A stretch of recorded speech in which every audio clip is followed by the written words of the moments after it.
होता है रात अच्छा, में। हम लोग आज से लॉकडाउन पहले से बांटते आ रहे हैं। हाँ, हाँ, हाँ, पापा का ऑर्डर है कि डेली खाना बांटते हैं। बहुत बढ़िया, बहुत बढ़िया। एक बार এই ভিডিওটা দেখুন। এই ভিডিওতে যে দুজন যুবক দেখা যাচ্ছে, এদের একজনের নাম রেহান এবং ছোট ভাইয়ের নাম ফারহান।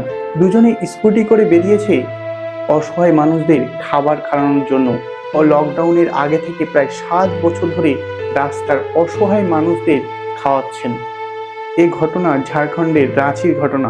এই রাঁচি শহরে তাদের একটা ফুড প্লাজার দোকান রয়েছে। সেই দোকানের মালিক টানার বাবা, সেই মালিকের নির্দেশ টানার 2 ছেলে প্রতিনিয়ত পালন করছে সেই লকডাউনের পর থেকে। হঠাৎই একজন ব্লগারের সামনে চলে আসে আগামীকালে এই ভিডিওটা, আর তুমুল ভাইরাল হয়ে যায় হঠাৎ। কিভাবে অসহায় মানুষকে তারা সাহায্য করছে ফুটেজের বাইরে থেকেও।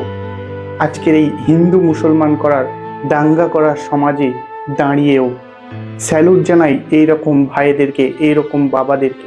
ভিডিওটা কেমন লাগলো কমেন্টে জানান। ভালো লাগলে একটা শেয়ার করবেন। सरदार फूड प्लाजा। लालू थाने के पास। अच्छा, तो हम लोग जो रात में डेली लगभग आते हैं, कभी स्टेशन कभी इन लोग भी तो डेली आवा ही इसी का होटल में जाते हैं। अच्छा। हाँ, तो आप लोग यहीं सो रहे हो? यहीं सोते हो हमेशा? अरे बुलाओ रे दूसरे लोग को बुलाओ, अरे आगे है बुलाओ।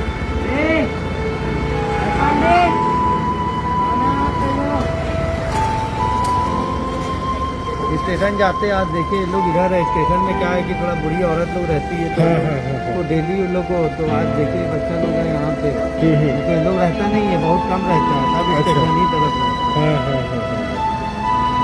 तो ये लोग सबको ये कचरा उठाने वाले लोग हैं?